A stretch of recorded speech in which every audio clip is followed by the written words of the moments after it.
ഗുരു ഓം നടരാജ ഗുരുവിൻ്റെ ആത്മാവിഷ്കാരമായ autobiography of N എബ്സല്യൂട്ടിസ്റ്റ് എന്ന ഗ്രന്ഥത്തിൻ്റെ മലയാളം തർജിമ.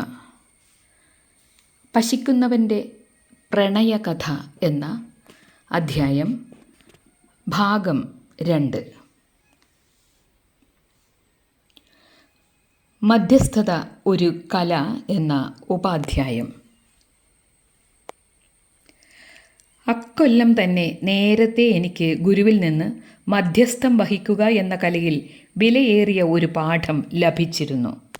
ഞാൻ കുട്ടികളുമൊത്ത് വർക്കലയിൽ പുതുതായി താമസമായ കാലത്ത് ഗുരു മധുര വഴി സിലോണിലേക്ക് പോയി.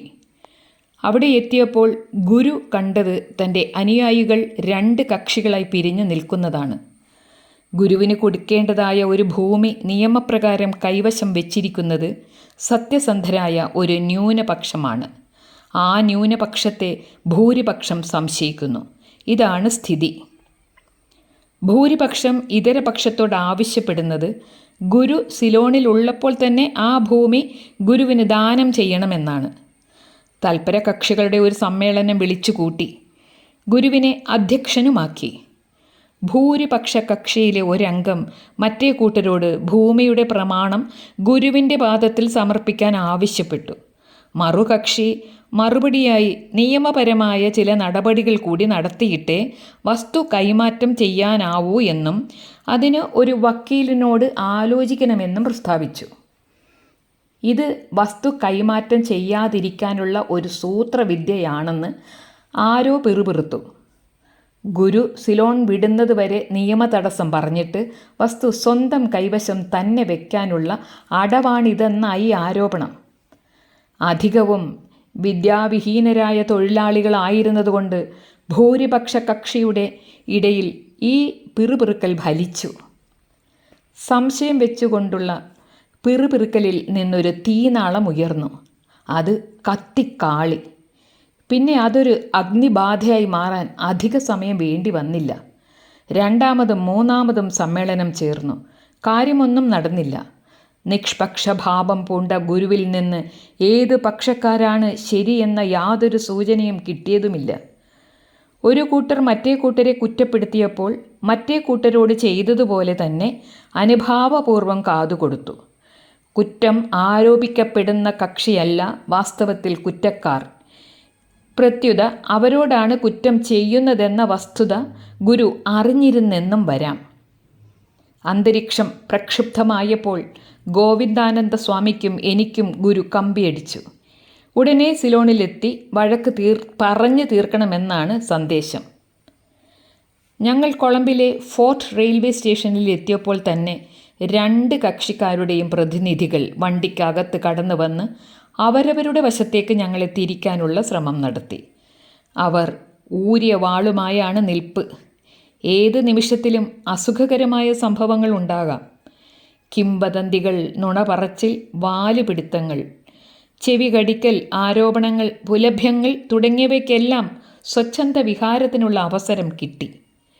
മധ്യസ്ഥരായെത്തിയ ഞങ്ങൾ ചെന്ന ദിവസം തന്നെ ന്യൂനപക്ഷക്കാരുടെ വക്കീലും ഒത്തിരുന്ന് ചായ കുടിക്കുന്നത് കണ്ടെന്നും അതിനാൽ ഞങ്ങളെ മധ്യസ്ഥതയ്ക്ക് അയക്കരുതും എന്നും വരെ അഭിപ്രായങ്ങൾ പ്രചരിച്ചു. വഴക്ക് പറഞ്ഞ് തീർക്കാനോ മധ്യസ്ഥത വഹിക്കാനോ ഞങ്ങൾക്കേതും ശക്യമാവില്ലെന്നാണ് അവസ്ഥ. അങ്ങനെ 4 മാസക്കാലത്തോളം ഒന്നും നടക്കാതെ കഴിഞ്ഞതിന് ശേഷമാണ് എല്ലാവരും മനസ്സിലായത് ന്യൂനപക്ഷത്താണ് സത്യസന്ധതയെന്ന്. ഞാനൊരു വക്കീലിൻ്റെ ഓഫീസിൽ ചെന്ന് പുതിയൊരു പ്രമാണം രജിസ്റ്ററാക്കി. അങ്ങനെ എല്ലാ സംശയങ്ങളും രജ്ജുസർപ്പഭ്രാന്തികളും ഒഴിവാക്കി.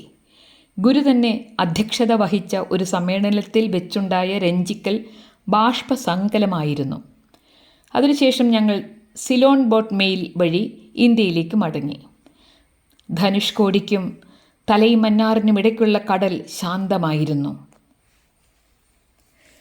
നിഷ്പക്ഷതയ്ക്കൊരു പാഠം എന്ന ഉപപാഠം.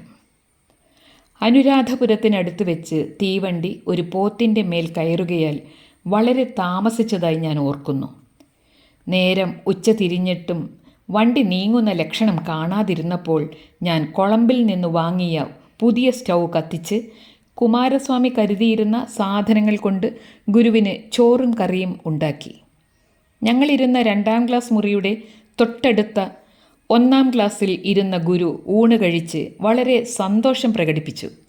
നെയ്യിൽ ജീരകം പൊരിച്ച് അതിൽ അല്പമൊന്ന് വറുത്തെടുത്ത മേശയരിയിൽ കൃത്യമായ അളവിന് വെള്ളം ചേർത്ത് വറ്റിച്ചെടുത്ത ചോറ് നന്നായി വെന്തും എന്നാൽ ഒന്നിനൊന്ന് ഒട്ടാതെയും ഇരുന്നു. ഇത്തരം ചെറിയ കാര്യങ്ങൾ നിർവഹിക്കുന്നതിൽ ഞാൻ എപ്പോഴും അഭിമാനം കൊള്ളാറുണ്ട്. യൂറോപ്പിൽ താമസിക്കുന്ന കാലത്തും പലതരം ഉപദംശങ്ങൾ ഉണ്ടാക്കിക്കൊടുത്ത് പലരിൽ നിന്നും ഞാൻ പ്രശംസ ആർജിച്ചിട്ടുണ്ട്. അങ്ങനെ കടത്തുകപ്പലിലും തീവണ്ടിയിലുമായി 24 മണിക്കൂർ കഴിച്ചു കൂട്ടിയിട്ട് സഹിക്കവയ്യാത്ത ഉഷ്ണവും ദുർഗന്ധവും നിറഞ്ഞ മധുരാപുരിയിൽ ഞങ്ങളെത്തി. മൈലുകൾക്ക് അപ്പുറത്തു എത്തിയപ്പോൾ തന്നെ വണ്ടിയിലേക്ക് വീശാൻ തുടങ്ങിയതാണ് ദുർഗന്ധം. പണ്ടത്തെ പാണ്ഡ്യരാജാക്കന്മാർ നിർമ്മിച്ച 4 ഉന്നത ക്ഷേത്ര ഗോപുരങ്ങൾ കൊണ്ട് അലങ്കൃതമായ ആ പട്ടണത്തിൻ്റെ ദുർഗന്ധം. ഇപ്പറഞ്ഞ കഥയിലൊക്കെ പ്രധാനമായി കാണാനുള്ളത് ഗുരു ഒരു പക്ഷത്തും ചേരാതെ മാറി നിന്നതെങ്ങനെയെന്നുള്ളതാണ്.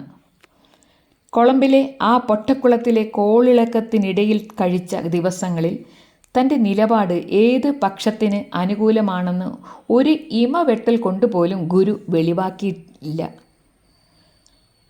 ചിലപ്പോൾ ഗുരു ഭൂരിപക്ഷക്കാർക്ക് അനുകൂലം പറഞ്ഞെന്ന് തോന്നും. അവർ ആവശ്യമില്ലാത്ത സംശയം അതിർ കടന്ന് പ്രകടിപ്പിക്കുകയായിരുന്നല്ലോ. അറിവില്ലാത്തവരെ പോലെയോ ദുഷ്ടന്മാരെയോ പാടെ നിരസിച്ച് എതിർ മനോഭാവത്തിലേക്ക് തള്ളിവിടുന്നതിനു പകരം ഗുരുവിൻ്റെ സർവതന്ത്ര സ്വതന്ത്രതയുടെ ഫലമായ അത്ഭുതകരവും നിഗൂഢവുമായ നിഷ്പക്ഷത ഒരിറ്റുകാരം മുഴുവൻ മാവിനെയും പുളിപ്പിക്കുന്നത് പോലെ വ്യാപരിച്ച് അക്കൂട്ടരെയും പൊതു നന്മയ്ക്ക് വേണ്ടി ഇണക്കി നിർത്തി. അപാരമായ ഔദാര്യത്തിൻ്റെ അടിസ്ഥാനത്തിൽ തെല്ലും കളങ്കമില്ലാതെയും ആരോടും പക്ഷം ചേരാതെയും വർത്തിച്ചുകൊണ്ട് നിരപേക്ഷത നയപരമായി കൂടി എങ്ങനെ വിജയം വരിക്കുന്നു എന്ന് പരോക്ഷമായി ഗുരു എന്നെ പഠിപ്പിക്കുകയായിരുന്നു. സമാധാനമുണ്ടാക്കുന്നവർ ഭാഗ്യവാന്മാർ. ഇങ്ങനെ അനൗപചാരികമായ രീതിയിൽ ഒട്ടേറെ പാഠങ്ങൾ ഗുരുവിൽ നിന്ന് എനിക്ക് ലഭിച്ചിട്ടുണ്ട്. അവയെല്ലാം എനിക്ക് അനർഘങ്ങളുമാണ്. ഗുരു കളവ് പറയുമോ എന്ന ഉപാധ്യായം. പുരാതന കാലത്ത് ശ്രീരാമൻ ലങ്കയിലേക്ക് കടന്നതായി പ്രസിദ്ധിയുള്ള മാന്നാർ കടലിടുക്ക് ഞങ്ങൾ തരണം ചെയ്യുമ്പോൾ ഇളകി മറിയുന്ന കടൽ ഞങ്ങളെ എല്ലാം കടൽ ചൊരുക്കിന് അധീനരാക്കി. ഓരോരുത്തരെയും അത് ബാധിച്ചതിൻ്റെ തീവ്രതയ്ക്ക് വ്യത്യാസമുണ്ടെന്ന് മാത്രം. ഗുരു അധിക സമയവും കപ്പലിൻ്റെ മുകൾത്തട്ടിലുള്ള ഒരു തളിമത്തിൽ കിടക്കുന്നതായാണ് കണ്ടത്. 1000 ടൺ കേവ് ഭാരമുള്ള ആ കടത്ത് കപ്പൽ ഒരു മട്ടക്കുതിരയെപ്പോലെ ഉരുളുകയും പെരളുകയും ചെയ്തപ്പോൾ അതിനെ അനുകരിച്ചു കൊണ്ടെന്ന പോലെ ഞാനും ഡെക്കിൽ അങ്ങോട്ടും ഇങ്ങോട്ടും നടന്നു. വിദ്യാനന്ദ സ്വാമി കടൽ ചൊരുക്ക് മൂലം ഏകദേശം അടിപ്പെടാൻ തുടങ്ങി. ഗുരുവിൻ്റെ സേവകൻ കുമാരസ്വാമി വീണുപോയി. ഭയം നിമിത്തമോ അതിൻ്റെ വിപരീത ഭാവം കൊണ്ടോ വയറ്റിലെ തരംഗിത ചലനങ്ങൾക്ക് വിഘ്നമുണ്ടാകാം. കപ്പൽ കിടന്നുരുളുമ്പോൾ ഭയപ്പെടാതെ അതിൻ്റെ ചലനങ്ങളുമായി മല്ലിടുന്നതിന് പകരം അതുമായി പൊരുത്തപ്പെട്ടു പോകാൻ സാധിച്ചാൽ കടൽ ചൊരുക്ക് നിശ്ശേഷം ഒഴിവാക്കാനല്ലെങ്കിലും ലഘൂകരിക്കാനെങ്കിലും സാധിക്കും. എന്നാൽ 50,000 ടൺ കേവ് ഭാരമുള്ള SS ലിബർട്ടയിൽ പോലും ചില സ്ത്രീകൾ ന്യൂയോർക്ക് തുറമുഖത്ത് വെച്ച് കപ്പൽ കെട്ടഴിച്ച് നങ്കൂരം ഇളക്കുന്നതിന് മുൻപ് തന്നെ കടൽ ചൊരുക്ക് ബാധിച്ച് കിടപ്പായതായി ഞാൻ കണ്ടിട്ടുണ്ട്. മനസ്സിനാണിവിടെ ബാധ. ബാഹ്യചലനങ്ങൾ ആഭ്യന്തര ക്രമീകരണങ്ങളെ ബാധിക്കുന്ന മാനസിക അന്തരീക്ഷത്തിൽ ജീവിക്കുന്നവർക്കാണ് മറ്റുള്ളവരെക്കാൾ ഈ തലതിരിവ് വരുന്നത്. എൻ്റെ ഈ രോഗനിദാന നിർണയത്തെ ഞങ്ങൾ ധനുഷ്കോടിയിലെത്തിയപ്പോൾ ഗുരു ശരിവെക്കുകയുണ്ടായി. അപ്പോൾ മണ്ഡപം സ്റ്റേഷനിൽ നിന്ന് പുറപ്പെടാനുള്ള തീവണ്ടിയുടെ എൻജിൻ ചൂട് പിടിപ്പിക്കുന്നുണ്ടായിരുന്നു. ഗുരു എൻ്റെ അഭിപ്രായത്തെ ശരിവെച്ച രീതി പറയാം. ഞങ്ങളെല്ലാം വണ്ടിയിൽ കയറി യഥാസ്ഥാനം ഇരുന്നു. വണ്ടിയുടെ അങ്ങേയറ്റത്തൊരു മുറിയിലാണ് ഗുരു. വീണ്ടും കരയെത്തിയതാണല്ലോ, ഭാരതമാതാവല്ലേ. അവൾക്കെന്തെല്ലാം കുറ്റവും കുറവും ഉണ്ടെങ്കിലും അവളെ കുറ്റപ്പെടുത്തുന്നവർക്ക് കൂടി അവളിൽ എന്തോ ആഴമുള്ള മൂല്യം കാണാനുള്ളതുകൊണ്ട് ഭാരതത്തിൽ എത്തിച്ചേർന്ന ഞങ്ങൾ സന്തുഷ്ടരായി. ഞങ്ങൾ ഓരോരുത്തരായി ഗുരു ഇരുന്ന മുറിയിലേക്ക് പോയി. ഗുരു തന്നോട് പറഞ്ഞ കാര്യത്തെപ്പറ്റി ഓരോരുത്തർക്കും ഓരോന്ന് പറയാനുണ്ടായിരുന്നു. കടൽ ചുരുക്കിനെപ്പറ്റി തന്നെയാണ് ഗുരു പറഞ്ഞത്. ഓരോ ആളും പറഞ്ഞു കേട്ടിട്ട് ഗുരുവിൻ്റെ അനുഭവം ഓരോ തരത്തിലായിരുന്നു എന്ന് തോന്നി. ആദ്യത്തെ ആൾ പറഞ്ഞതിനോട് പൊരുത്തപ്പെടേണ്ടതാണ് അടുത്തയാൾ പറയുന്നത്. ഞാനൊരു നിമിഷം ആലോചിച്ചു, ഗുരു അസത്യം പറയുമോ? ഒടുക്കം ഗുരു പറഞ്ഞതിലെ അടിസ്ഥാന തത്വം എനിക്ക് മനസ്സിലായി. കടൽ ചുരുക്ക് ബാധിച്ച ഓരോ ആളോടും ഗുരുവിനും അതേമാതിരി അനുഭവമാണ് ഉണ്ടായിരുന്നതെന്ന് പറയുക എന്ന ന്യായമാണത്. ഓരോ ആളിൻ്റെയും മനോവൃത്തിപരമായ സംവിധാനത്തിൻ്റെ ബാഹ്യ ആഭ്യന്തര ഭാവങ്ങളോട് മറ്റുള്ളവർക്കും പൊരുത്തപ്പെടാം. കുഞ്ഞുങ്ങളോട് സംസാരിക്കുമ്പോൾ നാം അവരുടെ മട്ടിൽ ആകാറാണല്ലോ പതിവ്. സുപ്തമോ ജാഗ്രതോ ആയിരിക്കുന്ന അഹന്ത നിർമാർജനം ചെയ്യപ്പെടുന്നില്ല. എന്നാൽ ഇപ്പറഞ്ഞ അഹന്തയോടൊപ്പം ഇടവിട്ട് സംഭവിക്കുന്ന കൂടുതൽ അഗാധമായ ഒരഹന്തയാണ് ഇതുമൂലം അകറ്റപ്പെടുന്നത്. ഇങ്ങനെ നോക്കുമ്പോൾ ഗുരു പറഞ്ഞതിൽ സമ്പൂർണമായ സത്യസന്ധതയുണ്ട്. എന്തുകൊണ്ടെന്നാൽ ഞാൻ ഗുരുവിൻ്റെ അടുത്ത് ചെന്ന് എനിക്ക് ചുരുക്ക് ബാധിച്ചില്ലെന്ന് പറഞ്ഞപ്പോൾ ഗുരുവും എന്നെപ്പോലെ തന്നെ ഒന്നും ബാധിക്കാതെ ഇരുന്നു എന്ന് ഉറപ്പിച്ച് പറയുകയാണുണ്ടായത്. ഓരോ മനുഷ്യനും ഒന്നിൻ്റെ ഉള്ളിൽ മറ്റൊന്നിരിക്കുന്ന അടുക്ക് പാത്രങ്ങൾ പോലെയാണെന്ന് പറയാം. കായികമോ മാനസികമോ ആയി വിഭാവന ചെയ്യാവുന്ന യാന്ത്രികമായ ക്രമീകൃത സത്യത്തിന് നിരക്കുന്നതാണ് ഈ സങ്കല്പം. എന്നാൽ ദാർശനികമായി കൂടുതൽ സത്യനിഷ്ഠ ആയിട്ടുള്ളത് ചിജ്ജട സംഘാതമായ ഒരു ആന്തരിക ഐക്യമാണ്.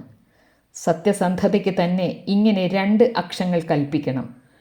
ഒരു ഗുരു ബാഹ്യമായ മാനദണ്ഡങ്ങൾക്ക് നിരക്കുന്നതിനേക്കാൾ സ്വീകാര്യമായി കരുതുന്നത് ആന്തരികവും കേവലവുമായതിനെയാണ്.